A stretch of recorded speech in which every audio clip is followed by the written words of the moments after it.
తన భర్తే గురువుగా ఎంచుకొని తన భర్త వద్ద విద్యాభ్యాసం చేసింది. తన భర్త వద్ద బాగా చదువుకొని చివరిగా మరి టీచర్ ట్రైనింగ్ అయ్యి ఆమె మరి అలహాబాద్లో ఉపాధ్యాయ వృత్తిలో ప్రవేశించింది. తానే సొంతగా ఒక పాఠశాలను పెట్టి విద్యార్థులకు పాఠాలు చెప్పడానికి బయలుదేరింది. మరి ఆ రోజుల్లో స్త్రీ విద్య అంతగా ఉండేది కాదు. స్త్రీలు చదువుకునేటువంటి వారు కాదు, బయటకు వచ్చేటువంటి వారు కాదు, చాలా మూఢాచారాలతో ఉండేటువంటి వారు. అటువంటి సమయంలో ఆమె పాఠశాలకు వెళ్ళేటువంటి సమయంలో కొంతమంది ఛాందసవాదులు ఏం చేశారంటే ఆమెపై బురద చల్లేవాళ్ళు. ఆమెపై వెళ్తుంటే ఏం చేసేవాళ్ళు, ఆమె పాఠశాలకు వెళుతూ ఉంటుంటే పిల్లలకు చదువు చెప్పడానికి బురద చల్లేవాళ్ళు, ఉమ్మూసేవాళ్ళు, రకరకాలుగా ఆమె హేళన చేసేవాళ్ళు. అయినా కానీ అమ్మాయి లహరి అయినా ఎవరిని ఏమీ పట్టించుకునేటువంటిది కాదు. అలా తుడుచుకుంటూ పాఠశాలకు వెళ్ళిపోయేది.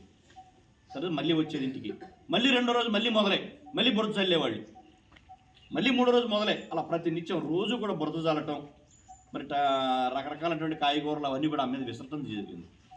సరే ఒకరోజు ఏం చేసిందంటే ఆమె సంచిలో ఇంకో చీర పెట్టుకుంది. పాఠశాలకు వెళ్ళేటప్పుడేమో ఈ బురద చల్లేటువంటి చీరతోనే వెళ్ళేది.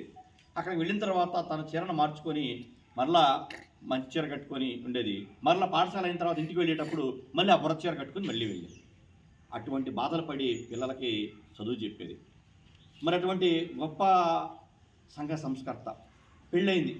పెళ్ళైన తర్వాత కూడా మరి ఆడవాళ్ళకి ప్రత్యేకంగా ఒక సమాజం పెట్టింది, వాళ్ళ చైతన్యవంతులు చేసింది. ఆడవారిని అంతా కూడా ఈరోజు చక్కగా ఇక్కడ కూర్చొని చదువుకుంటున్నారు, మరి ఇలా ఉద్యోగాలు చేస్తున్నారంటే ఆమె తీసుకొచ్చినటువంటి సంస్కరణలే. అటువంటి గొప్ప మహిళా వ్యక్తి సావిత్రిబాయి.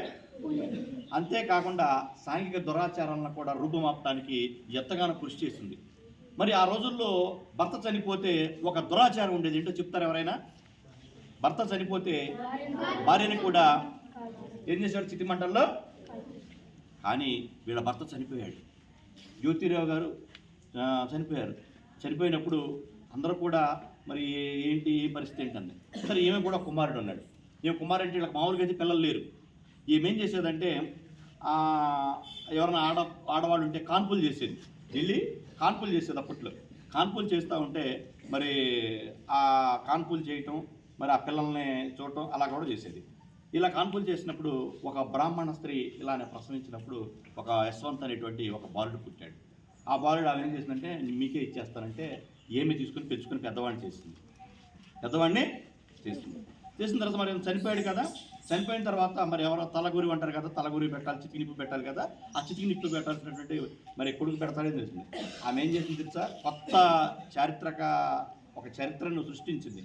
అందరూ కూడా భార్యను తీసుకెళ్ళి అక్కడ చితి మంటల్లో వేసేవాళ్ళు. కానీ ఆమె ఏం చేసిందంటే అక్కడ తన భర్తకు తానే చితిపెట్టి ఒక చరిత్ర సృష్టించి ఎందుకు పెట్టకూడదు, ఇలా చెయ్యాలి అని ఆమె ఏం చేస్తుందంటే ఆమె తన భర్తకు చితిపెట్టి మంచి ఆదర్శవంతంగా నిలిచి మరి సమాజంలో స్త్రీకి ఒక గౌరవాన్ని ఏర్పరిచిందనమాట. అంతటి గొప్ప విద్యావంతురాలు సామాజికవేత్త సావిత్రిబాయి పూలే. వారి యొక్క జయంతి వారిని ఈరోజు మనం అందరం కూడా స్మరించుకోవాల్సిన అవసరం మన మీద ఉంది. ప్రత్యేకంగా ఆడవాళ్ళంతా కూడా ఆమెను ఆదర్శంగా తీసుకోవాలి. మరి మొట్టమొదటి ఉపాధ్యాయురాలు కాబట్టి ఆడవాళ్ళకి ఆమె ప్రభుత్వం కూడా గుర్తించింది స్త్రీ ఉపాధ్యాయ దినోత్సవంగా దీన్ని మరి అంతా కూడా.